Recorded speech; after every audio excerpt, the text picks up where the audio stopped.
Bagong araw, bagong kaganapan na naman ang aking ibabahagi sa inyo for today's video. Madaling araw pa lang, kailangan na naman nating bumangon para mag-asikaso ng baon at almusal ng mga mag-aaral. Kung napapansin nyo, sobrang dilim pa sa labas dahil alas 4:30 pa lang yan mga nanay. Kailangan kasi maaga ang pagsisimula natin dahil kailangan din ng maagang pag-alis ng mga bata. Medyo malayo kasi ang school nila, lalo na ang dalawang magkapatid mga nanay. Nauna pala si Joy sa akin at nakapagsalang na pala ng bigas. Kaya naman, agad ko na ginasikaso ang mga almusal nila. Inuna ko palang paghihiwa ng kamatis at mga sibuyas mga nanay. Luluto kasi tayo ng itlog at kamatis na paborito ni Sian. Gustong gusto din niya itong binabaon mga nanay. Minsan nga nakakainis ang mga kagustuhan nito dahil kapag pinapili mo yan sa ginisang kamatis na may itlog versus pritong manok, naku mga nanay, mas gugustuhin pa talaga ang ginisang kamatis. Di ko alam ang sasabihin ko mga nanay kung kaartehan ba o anong kanyang hilig. Yun bang todo effort ka talaga sa pag-iisip ng ipapabaon? Tapos sa ginisang kamatis lang pala ang gusto. Di naman siguro masama kung ipipilit natin ang alam nating dapat sa kanila kesa naman sa mga pagkain bawal sa kanila mga nanay. At habang abala tayo sa pagluluto dito, may maaga namang customer si Bryle, isang estudyante mga nanay. Maya-maya, ito na nga tapos ng pagluluto natin ng mga ulam at baon nila. Tortang talong naman ang niluto ni Joy. Pinakain ko na din si Bunso at nang makaalis na silang lahat, harapin naman natin ang ating sarili mga nanay. Dito muna tayo kay Yuglo babe. Ito na ang daily routine natin. Nagpapatunay lang na legit siya mga nanay. Alam kong napapansin nyo ang mga dark spots sa mukha ko. Hindi talaga nawawala mga nanay dahil ang Yuglo babe Beauty White Soap skin whitening lang at hindi naman siya gamot. As you can see naman mga nanay, nabago naman ang kutis natin sa paggamit nito. Siyempre ang mga skin issue natin, may mga katumbas na skincare para dyan. Ito na mga nanay pagkatapos nating maghilamos. Ito naman tayo sa Yuglo Babe Beauty White Sunscreen. Nako, nakahanap na ako ng napakagandang sunscreen mga nanay. Sa totoo niyan, pangatlong sunscreen na tong nasubukan ko. At laking pasalamat ko sa Yuglo Babe products dahil sobrang nagustuhan ko ang sunscreen nila mga nanay. Yung ibang sunscreen kasi kapag natuyo na sa iyong balat, para kang naghilamos ng arena mga nanay. Kaya sa huli maghihilamos din para matanggal. Sayang lang ay pinambili dahil hindi rin magagamit. Pero itong Yuglo Babe sunscreen, sobrang ganda sa balat. Kaya naman ay highly recommend ang mga Yuglo Babe product. Kailangan natin ito sa araw-araw bago natin gawin ang mga trabaho natin sa labas. Eto nga at nagbabad na tayo ng pagkain ng baboy mga nanay. Inasikaso ko din ang mga alaga nating hayop dahil umalis sila tatay mga nanay. Ganito tayo sa araw-araw lalo na kapag umaalis ang mag-ama habang ang mga bata naman ay nasa eskwela. Nakasanayan ko na din ang laging nag-iisa sa bahay. Hindi tayo naboboring dahil maraming trabaho. Buksan ko lang ang radyo, makikinig ng mga music. Addict na rin ako sa mga drama mga nanay. Lalo na ang Laughingly Yours Bianong. Ikaw nakikinig ka din ba sa mga drama? Ito na kasi ang nagiging libangan ko sa araw-araw mga nanay. Lalakasan ko lang yan mga nanay. Yun bang dinig na dinig hanggang dun sa kulungan ng baboy. Kaya kahit nagpapakain, naglilinis at nagpapaliko sa kanila, dinig ko pa din ang paborito kong drama. Nang matapos ko naman ang magawain sa labas, abay nagutom naman ako. Kaya eto nagluto ako ng ulam mga nanay. Nakita ko kasing may tirang ulam kagabi. Sayang din kapag hindi kinain kaya prinito ko na lang. Isinabay ko na rin ang pagsasaing para hindi sayang ang oras. Papadali pang pagpapahinga natin kapag sabay-sabay na natapos ang mga gawain natin mga nanay.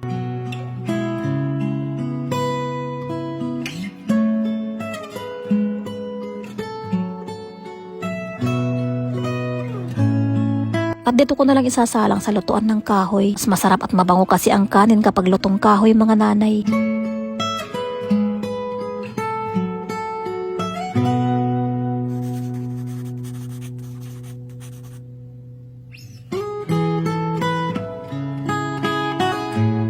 Sakto naman luto na ang prito natin. At dahil nagutom tayo, siguradong kukulangin tayo ng ulam. Kaya magdadagdag tayo ng isang itlog mga nanay.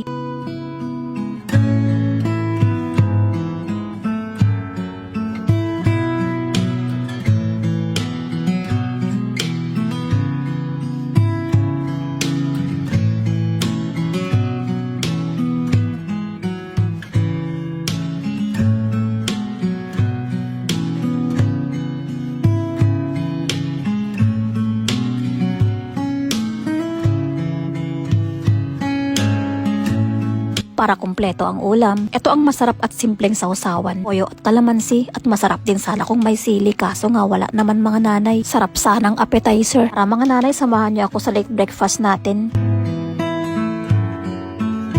Ito naman ang ganap natin kinagabihan. May nagbigay pala sa atin ng labong para hindi masayang. Aasikasuhin ko na muna. Tahimik na ang buong bahay. Sa kanilang kwarto na ang lahat at ako na lang pala ang nasa labas. 9:00 na kasi ito ng gabi. Nakalimutan kasi namin ito kanina. Kita ko lang pagkatapos kong maghugas ng pinagkainan. Ang labong kasi mga nanay kapag nabalatan na, kailangan ng hiwain agad at mapakuluan. Titigas kasi ito kapag inabot pa ng magdamag. Kaya kahit gustuhin ko na rin pumasok, hindi pa rin mga nanay dahil sayang din ito kapag hindi naasikaso. Sarap pa naman ang labong mga nanay at sayang din kapag nasira lang. Eto na nga at isasalang na natin. Pakukuluan ko lang siya saglit pagkatapos ay iwan ko na dito mga nanay. Pasensya na pala kung medyo malat ang boses ko mga nanay. Alam nyo na kapag ganitong tag-ulan, malamig ang panahon at napakadali nating kapitan ng sipon. Kahit gaano pang pag-iingat ang gawin natin, kung ang virus naman ang lalapit sa atin mga nanay, wala pa din.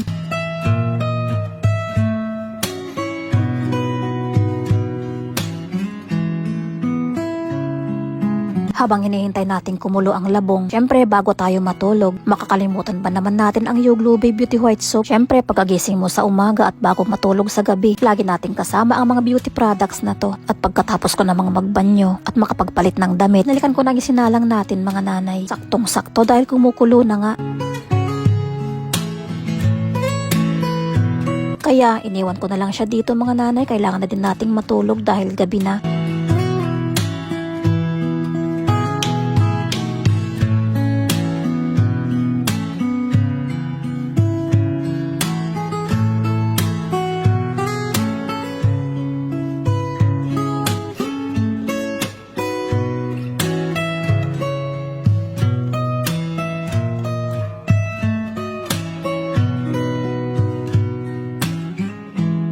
Dito na naman nagtatapos ang ating mga kaganapan for today's video. Thank you for watching everyone.